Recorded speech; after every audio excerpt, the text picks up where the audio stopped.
Hello, I'm Kristen Brznowski, and I am delighted to be speaking with you all about what will be the final season of Cobra Kai. I'd love to hear what made each of you want to come on board to reinvigorate such a beloved franchise. I mean, it really just starts with us seeing the Karate Kid for the first time when we were all kids. We all saw it about the same time at around 6 years old, and identified with, Ralph Macchio, loved the martial arts, loved Mr. Miyagi, loved the relationships. It spoke to us as kids, but it also introduced us to good storytelling and a great movie. And we all ended up getting into the movie business. But during that time when we met each other as teenagers, we just, we sparked to every aspect of that movie. And when we would watch it again, we loved the Cobra Kais. We loved this teenage karate gang that seems like it would be a nightmare to deal with. And they were very colorful characters with literally colorful leather jackets. And, started talking about, Johnny Lawrence years ago when we were still teenagers. And just the idea of this has been something that we talked about for a very, very long time. And it wasn't until Netflix came around that we were able to, realize, oh, this could be a series instead of a movie. And that was kind of the origin. And I mean, we kind of all had the exact same, experience with that. What were some of the factors that went into deciding that this would be a series and not a movie? There were so many stories to tell. I mean, that original franchise, tells a long story over the course of, 18 months to 2 years over 3 movies. We knew that we had a big and rich story to tell, not just from Johnny Lawrence's perspective, but also what's, hero Daniel LaRusso been up to? What was his soft landing like? And, where does his conflict come from? Also, you can't have a story like this without feeling, the next generation and what they're going through. And there were just so many, points of connection to say, oh, it's Johnny to Daniel, it's Johnny to Miguel, it's Daniel to Sam, it's Sam to Miguel, and it's all them dealing with friends and bullies. And the more you start building that out, you realize to tell a richer story that's not just here's checking in with one character's perspective, 35 years later. It's wanting to turn the camera on all of those perspectives and being able to play with the lines that are now grayed between, bad and good and black and white, and realize that anybody can be anybody else's antagonist. If you, spend a little bit of time in their shoes, you realize that, you find yourself rooting for both sides. So we had this big story for that first season that, yes, it could have been distilled down into a movie, but not in the same way where you're rooting for both Miguel and Robbie at the end of that season. And if we did our jobs right, we knew that you would align with everybody, kind of see all sides, and realize that this conflict had so many places to go. Talk to me about how you've had this show build out for multi-generational viewing.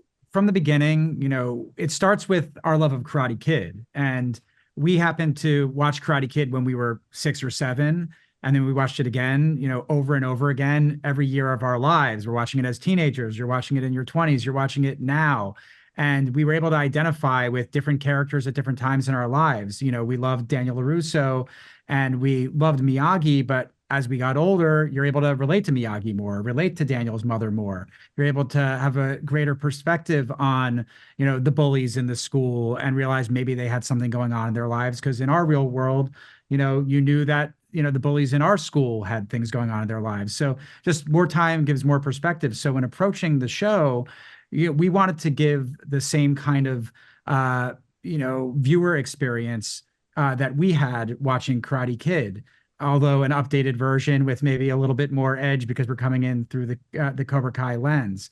So when creating the characters, we were thinking about, the audience who has loved these characters for 40 years and grew up and are the same age as Johnny and Daniel, and they're going to relate to their world. But we wanted to fall in love with the teenage characters in the same way that we fell in love with Johnny, Daniel, and Ali way back when. So, it's making each character rich and making sure that, there's rooting interest and flaws with everybody. And, It's been sort of a symphony of blending all these characters over 6 seasons and telling all these different stories. It's been so much fun.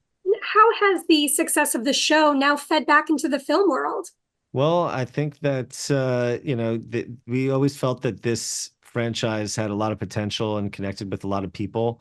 This was an interesting scenario where a lot of times a studio, they own a property and they go look for writers to create stuff. But in this case, nothing was happening with the Karate Kid when we decided to start pursuing this as a series. That's one of the reasons why we were able to get it as a series, was because there was nothing really happening on the movie side with it.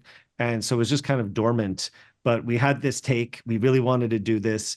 And now that we have created this show and it's gone on to be a hit, now the movie studio is like, oh, you know what, the Karate Kid, I think that this is something that is could be important to them. So it's reinvigorated the franchise, and it never shocks us because we walk around the city in LA and we'll see people wearing Cobra Kai t-shirts all the time. So it's a big brand for Sony, and listen, we're happy to have reinvigorated it.